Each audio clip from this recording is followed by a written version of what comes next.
अक्सर ऐसा कहा जाता है कि एक आदमी औरत को कभी नहीं जान सकता। एक औरत क्या चाहती है इसका अनुमान लगाना मुश्किल ही नहीं नामुमकिन है। और अब तो इन स्टेटमेंट्स का मुझे प्रूफ भी मिल गया है। कैसे, मैं आपको बताता हूं। एक्चुअली गाइस, एक बुक है जिसका नाम है everything main know about women, जिसे एलन फ्रांसिस और सिंडी कैशमैन ने लिखा है। अब ये बुक एक्चुअली 128 पेज की है और आप जान के हैरान रह जाओगे कि ये 128 पेज की बुक पूरी तरह से ब्लैंक है। खोलेंगे तो अंदर कुछ भी नहीं लिखा हुआ है। अब उसमें क्यों कुछ नहीं लिखा हुआ ये तो आप समझ ही गए होंगे, लेकिन ये 128 पेज की blank book best seller book है गाइस। अब ये क्यों बिक्री है इसका तो मेरे पास कोई जवाब नहीं है, ये एक चर्चा का विषय है। बाय द वे, ये इंफॉर्मेशन आपको कैसी लगी चैट सेक्शन में जरूर लिखिएगा। यूपी के महोबा में एक अजीब सा वाकया सामने आया। वहां पर एक शादी थी और दूल्हा दुल्हन मंडप पे जयमाला के लिए तैयार खड़े थे। इतने में ही दुल्हन ने दूल्हे को एक अजीब सी हरकत करते देखा और तब उसे कुछ गड़बड़ लगी और तभी उसने दूल्हे से एक सवाल पूछा और कहा कि अगर तुम इसका जवाब दोगे तो मैं शादी करूंगी,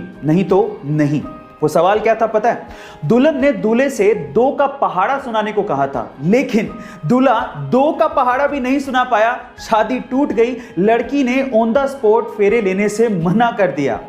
आपको क्या लगता है कि लड़के ने सही किया या गलत? चैट सेक्शन में जरूर लिखिएगा। आमतौर पे रेस्टोरेंट्स में खाना प्लास्टिक डिस्पोजल्स में दिया जाता है, लेकिन ये प्लास्टिक के डिस्पोजल्स हमारे एनवायरनमेंट के लिए तो खतरनाक है ही, हमारी सेहत के लिए भी अच्छे नहीं होते।